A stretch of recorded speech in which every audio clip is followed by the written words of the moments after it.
Before we start today's video, I only have one request for you, which is if you like the video, if you like psychology in general, feel free to subscribe to the channel and feel free to give the video a thumbs up.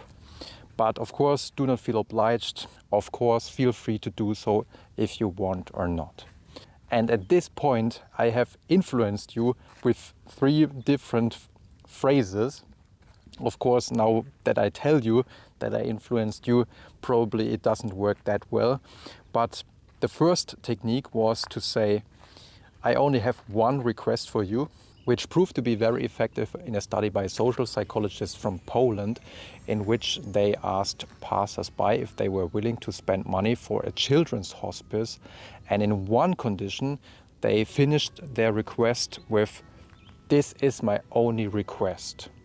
And in comparison to a control condition, this phrase, "this is my only request," raised compliance to spend some money more than 3 times. So 55% were willing to spend the money in comparison to a control condition in which only 16% were willing to spend the money. But I did not only use the "this is my only request" technique, I much more used the so-called Evoking Freedom Technique by saying, feel free to subscribe, or by saying, do not feel obliged, or by saying, of course you are free to do so or not. In this way, and this could be shown in many studies, in this way it seems like that you are able to counteract the reactance the other people experiences if he or she gets told what she should do. So it's something that is deeply rooted in ourselves, that we don't like it if we are told what we should do. It's like when your mother tells you tidy up your room, or your dad tells you do your homework, or somebody tells you please subscribe, please give a thumbs up. We don't want to be told what we have to do, because we want our freedom, we want to decide for ourselves. And of course, now that I told you that I tried to influence you in the beginning, now your reactance might be even stronger, because now you know that I tried to take away your freedom to decide on your own. But usually, if this technique gets used, the other person doesn't know that she is getting influenced. And maybe you already used this technique on your own, because maybe you already told somebody, of course you can decide for your own if you want to do that. Or maybe you told somebody, feel free to do so or not. And science tells us that this probably improved your chances. So take a look, for example, at a study that was conducted in the United States, which is very important because up to now almost all studies have been conducted by French scientists and have been conducted in France. And therefore it's very important from a scientific point of view that these results are replicated by other scientists and in other countries. But also in this study, the technique worked very fine, because in one experiment, for example, they asked students at the campus, hello, sorry, my phone is dead, can I use yours?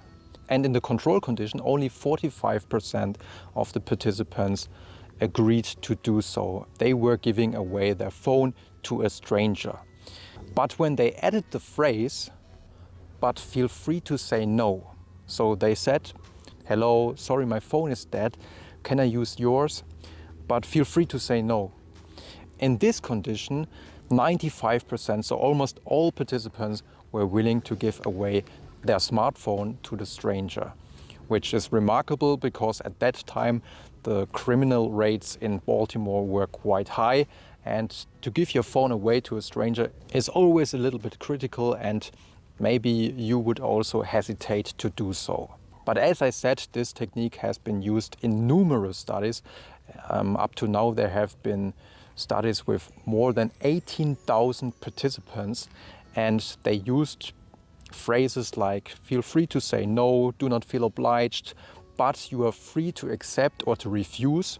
This actually is the original name of the technique, which was later on, when they found out that also other phrases work, was renamed into the Evoking Freedom Technique. After showing that the technique works, of course, scientists try to figure out why it works. So what is the working mechanism behind this Evoking Freedom Technique? The first one we already discussed. It's about giving the other person their freedom back. It's ensuring the other person that, no, I don't want to pressurize you into a decision. I even make it absolutely clear.